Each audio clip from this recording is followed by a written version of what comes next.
We love the game, but we love the stories. Fans have stories. Former players have stories. Journalists have stories as well. Combox brings them all together. The game lives on.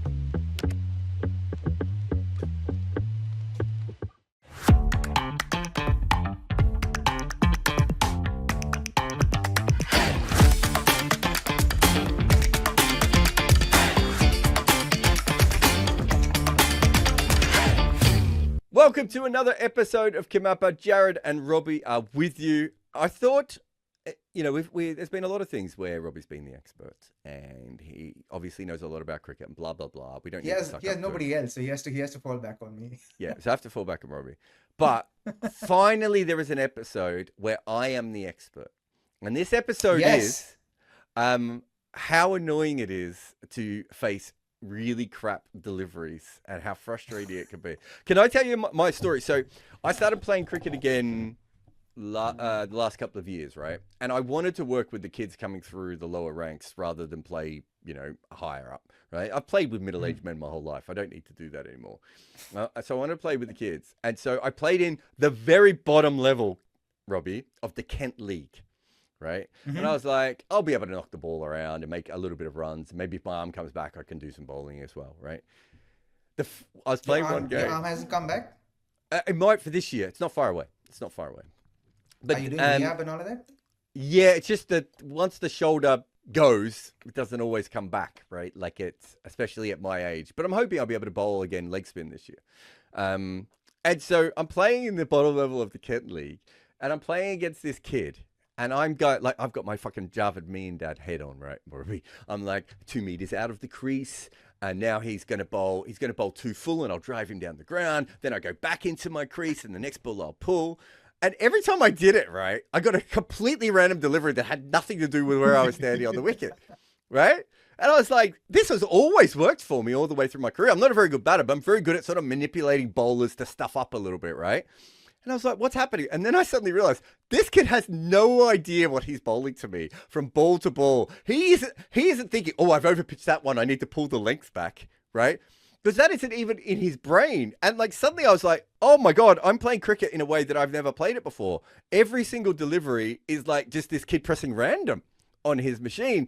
And he's just trying to bowl wicket to wicket. That's it. Yeah, and not even doing that, Robbie. It was like a waist high full toss down the leg side. It was like a half volley outside off stump. It was like a bouncer out of nowhere, like at 40 miles an hour. And it really played with my mind because most of the cricket I played, people are out, they might be bouncing you. They might be the top of off stump. They might be outside off stump. They might be trying to york you. It's a plan. It makes sense, right? And suddenly you're playing against people who there's no plan at all with this kid because he's not even sure. He probably doesn't even have spikes on, right? So he can't even hit the ground properly and he's sliding in. And how old are these kids? These guys were, 14, 15, 16, that kind of age, A lot of them are playing. They have spikes on. Well, English cricket's quite interesting. So a lot of junior cricket is not in spikes. Right. And is it? Yeah, is it on AstroTurf? Yeah, but not even good AstroTurf. It's like AstroTurf rolled onto the grass. It's really bad. Yeah, but also I think at this level, remember this is the bottom level. A lot of these kids are just coming, like a lot of them have come to cricket late, right? And they're very athletic, and so quite often you get like the pace of the ball is okay. It's just that he doesn't know how to bowl seam up, right? Like and things like that. And I was getting more and more frustrated with playing these kinds of bowlers than I've had before. And this all leads into what happened in the India-New Zealand game the other day, right? India and New Zealand are playing, and New Zealand are massively in front in the game. And then there's a huge Virat Kohli, Rana partnership, right? And suddenly India looks like they're going to win that game. And then Rana gets a waist-high full toss from Zach Folks, right? Which he mangles up in the air. Right. And he's eventually given out court. And I was kind of half watching that going, oh, that's a terrible way to go out. But I hate surprise full tosses like that. And then I was, when you're like, I still thought they were going through the revision system and I must have missed it. And then suddenly, Robbie, I looked up and Mohammed Siraj is walking away from the crease. And I was like, wait, what have I missed? And Mohammed Siraj has gone out first ball from a leg a half volley down the leg side. So his first delivery is basically going to be a wide, and he nicks the ball through to the wicketkeeper, right? And he's out. And I was like, so India have gone from favourites in this game to have lost the game. There was no way that Virat was going to be able to pull that back from that position with what was left at that point, right? They were so far behind. And I was like, so New Zealand have won the game, Robbie, with a waist-high full toss that was basically a no ball, right? And a wide down the leg side. There was a terrible delivery. And it got me thinking about, like, I want you as a professional player to explain why full tosses, especially when they're between the knee and the groin, are so hard to face. And also, like, and then we'll get to the leg side one as well, which I find fascinating. Because you're not ready for it, Jarrod. Because where are you expecting the ball to go out of the hand? Like, you're always thinking, see, the thing is, at the professional level, right? The previous ball always kind of gives you a prediction of what the next ball can be. Yes. Right? You can be slightly predictive, and you can get bowlers into a reactionary state of mind where if you, like, you can manipulate where they bowl, like what you do, right? You can, but there are clever bowlers who are extremely confident in their skills where they will bowl a ball that is, say, short and or slightly back of a length, and they'll get punched for 4, and then they'll know that, hey, that is a good ball that just went for 4. I'm going to hit that same length again. A lot of reactionary bowlers will bowl that ball and like, oh my God, my good ball got hit for runs. Let me just get bowled defensively, and then suddenly bowl a yorker next ball. And suddenly you're anticipating that ball, and then you convert that yorker into a full toss or an over pitch delivery, and then you make the most of it, and suddenly he's just lost the plot, right, as to where to bowl.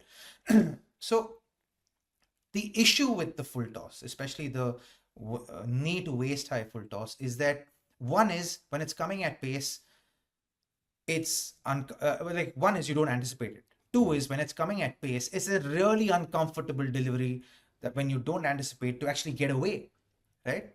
You're not like, and I see bowlers actually using it intentionally nowadays. You know who uses it intentionally? Bumrah does, Mitchell Stark does, right?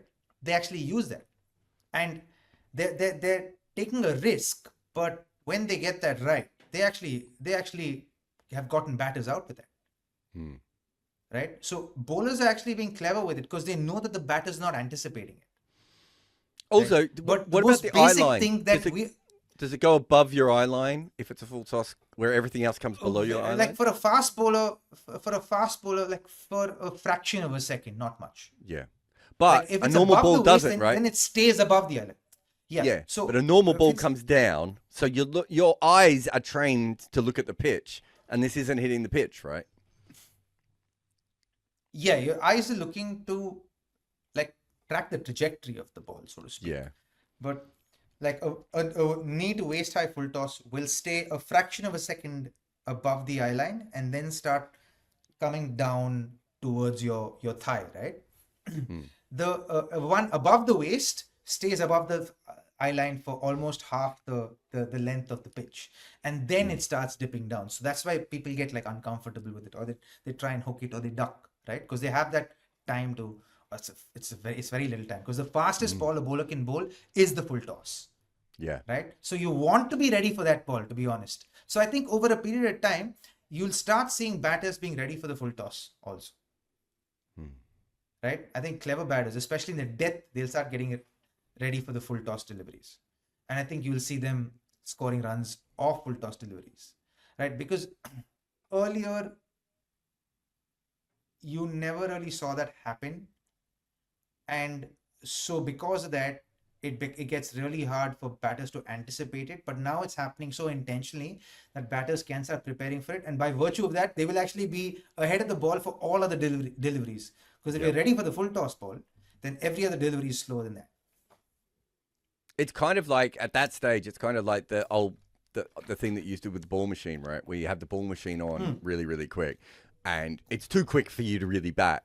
But when you go back to that 5K slower, there is that, and it's what Virat does with the slingers, right? When he faces the slingers at 165 Ks, it's the same thing of like, if you can peel yourself back from that, but it's harder to go in the other direction, right? So if you're assuming the ball's going to be pitched on a length and slowing down, and you suddenly get the waist high full toss that doesn't lose any pace, like, and it's also, there's something specifically about the full toss as well, where it's like, because it comes on quicker, you end up, if you look at what Harshit does, it's a very normal thing. You kind of get cramped with it. Because he rushed. Yeah, whereas if that was a pull shot, he wouldn't be in that position, right? If it was a pull shot, he would be ready to hit the pull shot. And so you rushed, and so you end up playing this sort of, like a T-Rex pull shot at it. Do you know what I mean? Like the little T-Rex arms, yeah? Like, because they're like jammed into your body, so you can't even get the normal power that you would get, right? Yeah. It's actually very hard.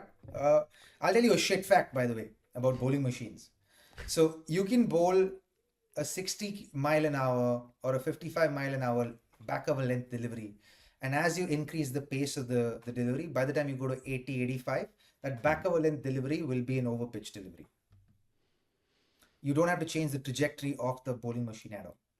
Oh, okay. That's the old crappy bowling machines, I assume. Yeah, the bowling machine, like any bowling machine, right? Yeah. If you, like, you can aim it at, because the faster the ball releases, the higher the further it goes with the bowling machine. Shit fact, but it happens. Like any bowling machine, you could try it. So you started. So the full toss is tough, but then I was absolutely fascinated with the Mohammed Siraj ball, right? Because forget the fact that he's that is an annoying delivery. Yeah, first ball you come in, the ball's down the leg side, and maybe if you're like Ashwin or someone like that, right, you have the ability to just leave it and go, well, that's 3 runs, and I'm no, but that's the thing. It's 3 runs, bro. Like, think about it. Like if you're batting, that's what I was gonna say. Right? If you're batting and the ball's here, as a batter, you're thinking, fuck, I want to maximize this ball. I want to whack it. Because you can actually swing your arms at the ball and hit it for 4 or 6 there. If you nodle it well enough, you hit it past short point like before. If you want to hit in front of square, there's between long on and mid wicket, there's enough of a gap. You can just hit the ball there. You can literally hit the ball wherever you want to hit it. Like if you hit it consciously, you can hit that gap.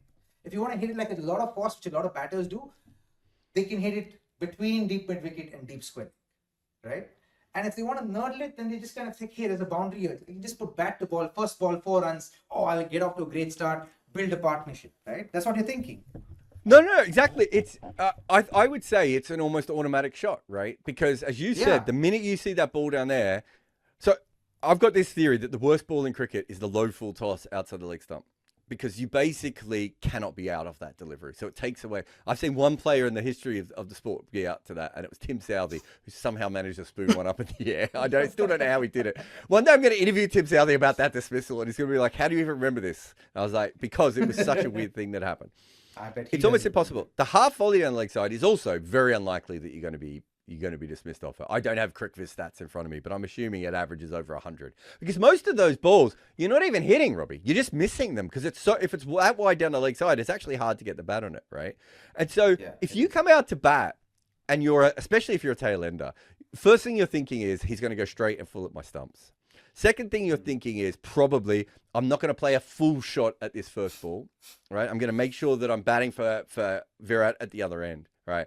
And then you get a ball down the leg side. And so there's like a delay in your mind, right? Where you're like, oh, actually, no, I will play this shot. And that's when you get the edge.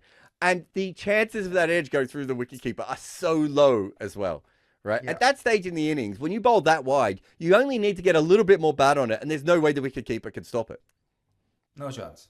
No chance. And that's the thing. It's such a fine thing that as soon as you see that ball, you're thinking 4, and that 4 can very easily be out. If you hit it slightly late, then you're gone. It just kisses the edge and it goes back to the keeper. So, years ago, Ashwin did an interview with a friend of mine called Subhash on the Cricket Couch on his podcast, and he said that a well-constructed a poorly constructed 6 balls, right, all spread around and over, can be as efficient as bowling the best ball over and over again in T20 cricket, right? Because essentially at a certain point, you are grooving yourself as a batter that the ball's going to be in the same spot over and over again. And so if you bowl bad balls and you bowl wide balls and the player can't line you up, it gets very, very tough as T20 cricket is developing. Is that still something that you think, like, when you're batting, are you preferring to face someone like Bhuvi, who's going to bowl the ball in the same spot 6 balls in a row, even if he's hard to face and he's swinging it in 2 different directions? Or is it better to face the guy who's bowling the bad balls, but you have no idea what the next one is?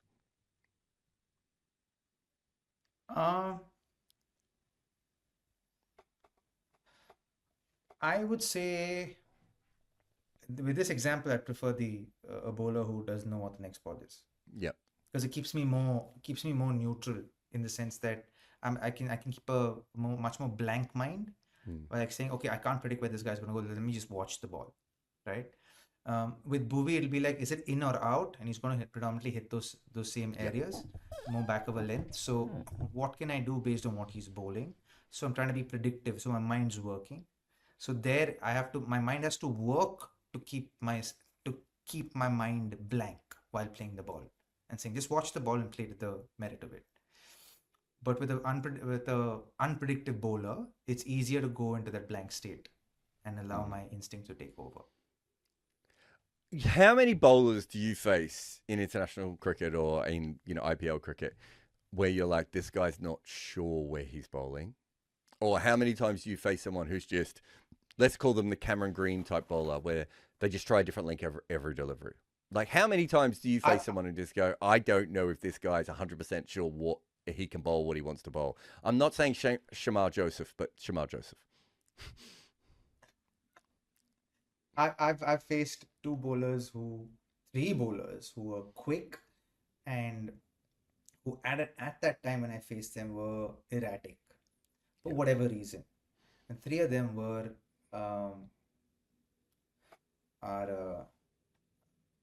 Steve Harmison, right? He was out of form, friend of Combox. Friend of Combox.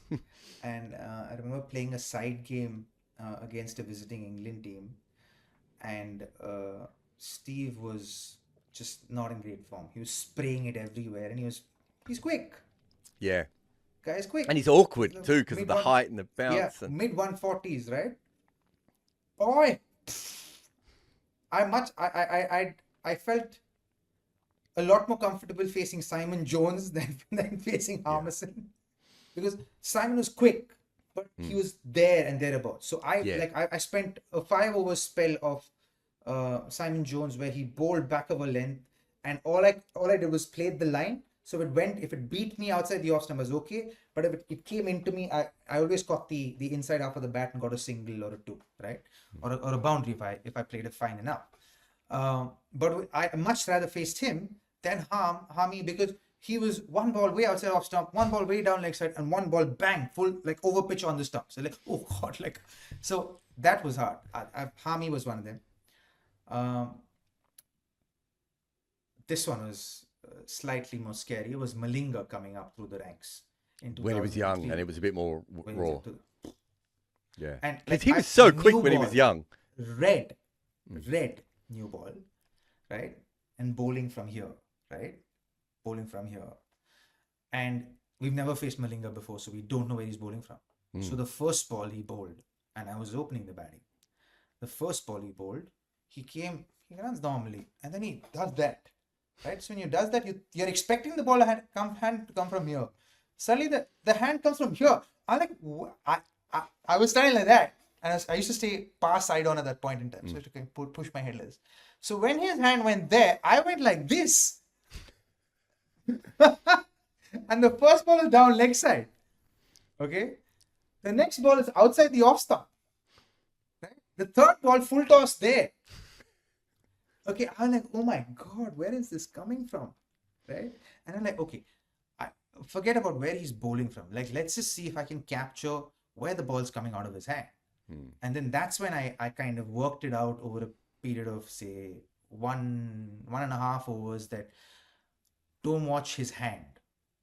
Just watch the vicinity. When I started watching the vicinity of where he was bowling from, I started seeing his ball coming out of the umpire's chest.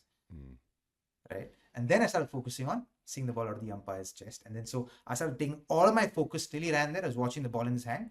As soon as he did that, I took all my focus with that side-on position to the umpire's head. And then saw the ball coming out of that. That's how I managed that.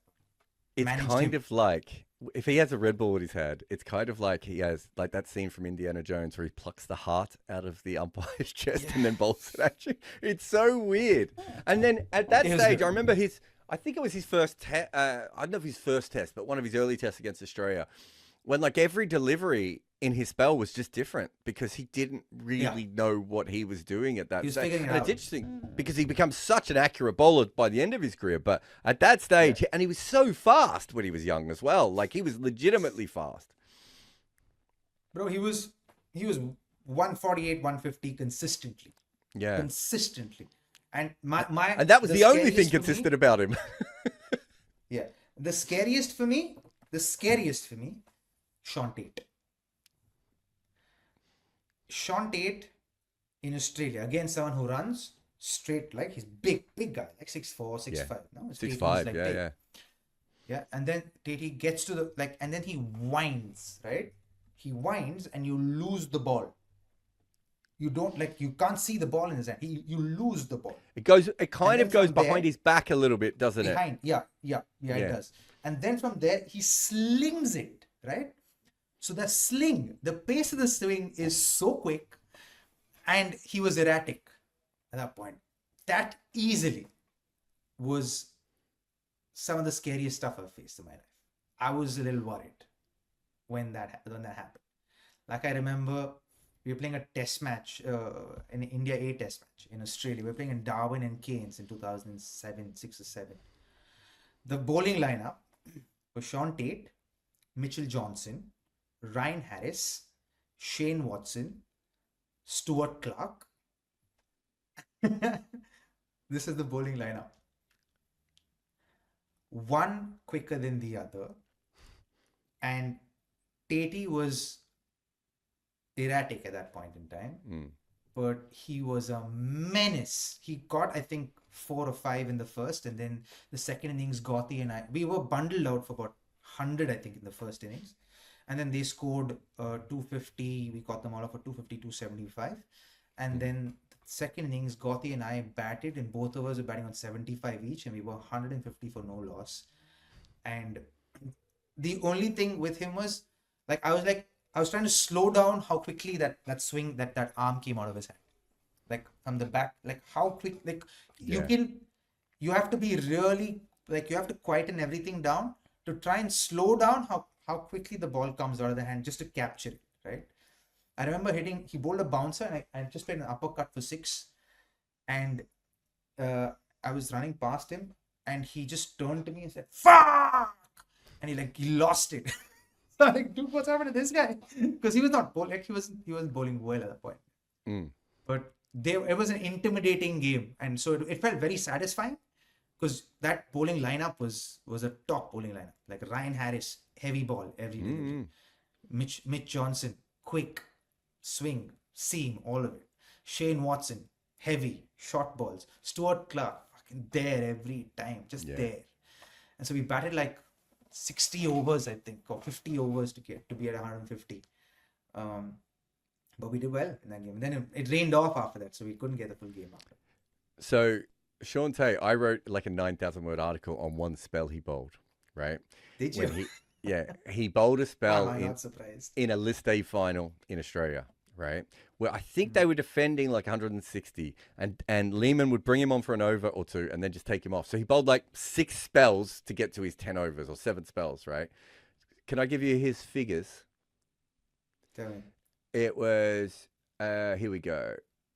10 overs, 5 spells, no maidens, 41 runs, 6 wickets, and 14 wides. Yeah. It was sounds about right.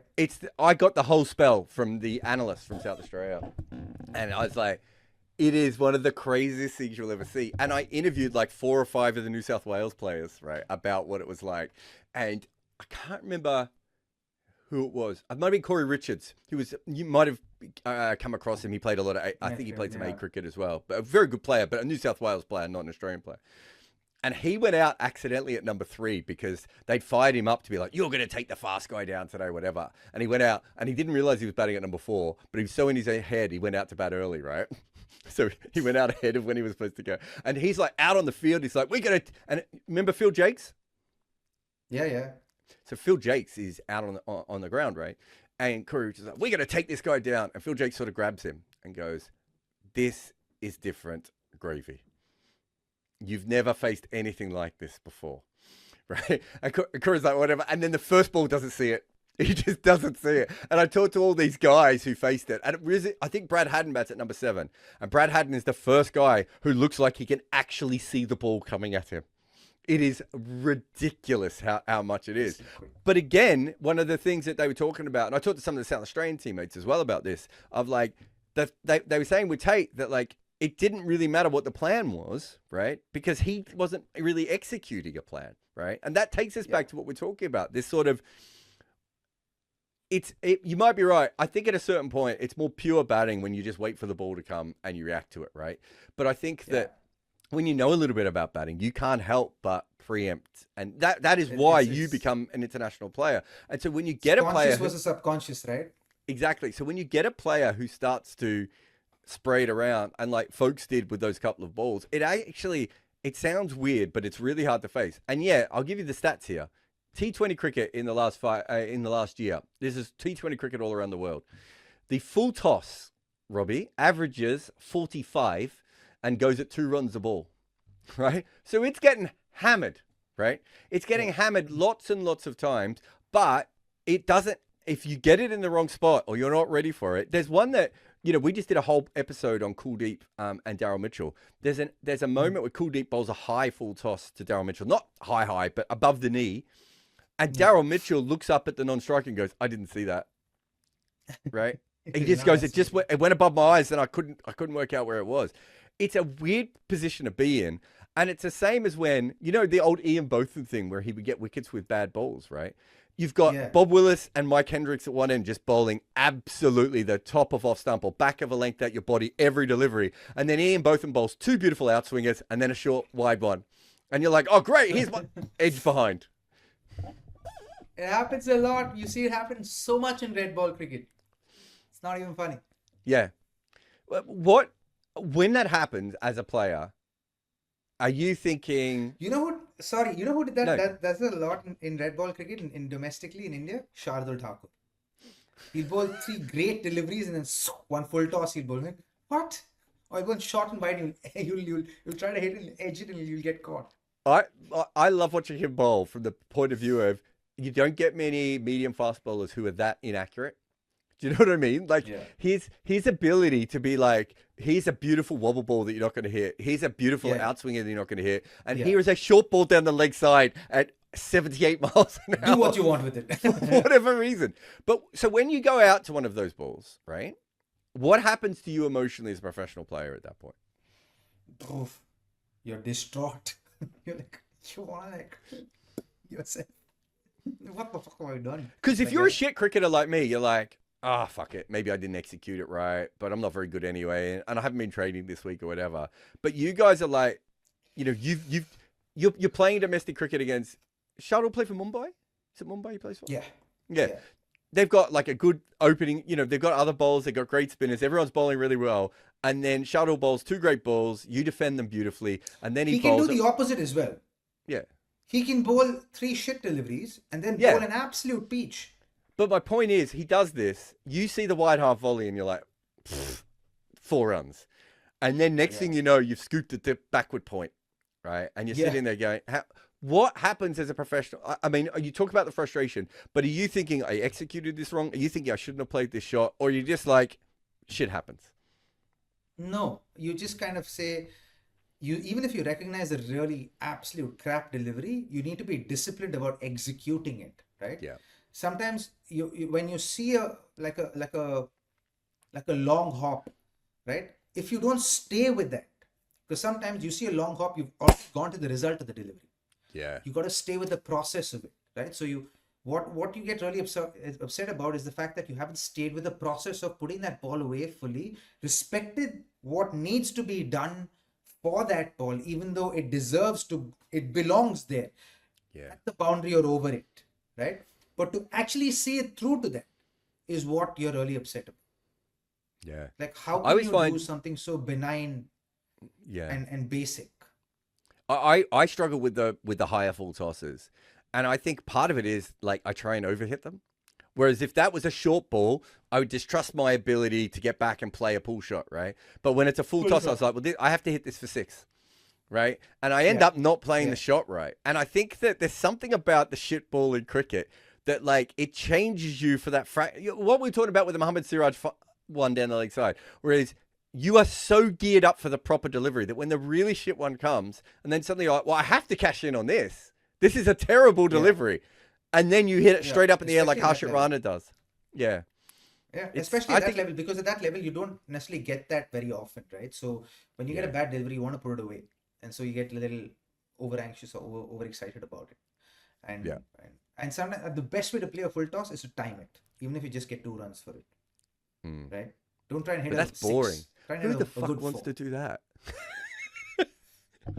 But I'm like, you want to be batting there, right? I don't, It's also how you make peace with yourself. I want to be batting there, but I don't want to be bored. It's also how you make peace with yourself about not hitting it for a 6. And by doing that, you actually, take the dismissal out of the equation sometimes. What is the worst delivery you've ever faced? Have you got one where you just like, it's just gone wrong? You know what I hated? What I genuinely detested as a batter was slow medium bowlers. Like your gentle medium pacers, like the 115 to 120. Siraj Ganguly, Scott Styrus, that kind of. Abhishek Nair, like those, no, oh my God, like Mark Elam types, right? Like those kind of bowlers, like 120, 125, swing the ball religiously, but it's just like just there. It's fuck. It is like it's stuff that just got me. Like it just drained me of so much mental and emotional energy. I would walk around the crease and then they bring the keeper up. Yo, that was annoying, bro. Like when they bring the keeper up and they just hit that same area day in and day out, and there's not much shot because there's not your back. The quicker it came to me, the more I enjoyed it. Like so, I didn't have an issue with Shaun, like the pace of Shaun Tait or Shoaib Akhtar or Brett Lee, because it came on and felt like it allowed me to play with my instincts, right? I trusted my instincts and I went. Here, I was here in the prefrontal cortex of my head, like I was here. I have to play with this part of my brain right now and I don't like it. I hate it. Get me out of this place. It was like that. Didn't you once go out to Wavell Hines? Yes, I did. I hated it. Because he's like that. He's that guy, like the little wobblers. Like, oh my God! It's like it was like he's bowling a shuttlecock. Yeah. Like I swear, I think right now it's easier to deal with because right now you can play the ramp and people will say, "Oh, that's a good way to deal with this guy's bowling." I could have played but when we were growing up, you couldn't play that shot. If you played that shot, you would like, it wasn't even a part of our imagination. No. So my worst. What was yours? It's down leg side, because I'm not a proper batter. I can't keep my balance right. So if I'm facing a bowler who just keeps spraying, like if I'm smashing you, the best thing for a bowler to do is just to bowl down the leg side, because I will miss like 1 in 4.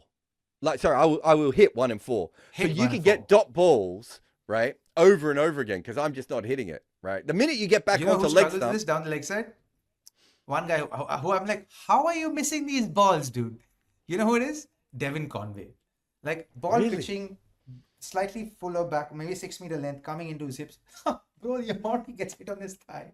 I'm like, dude, how are you missing? How are you missing these deliveries? Yeah. No, I hate that ball so much. It's such a shit ball as well.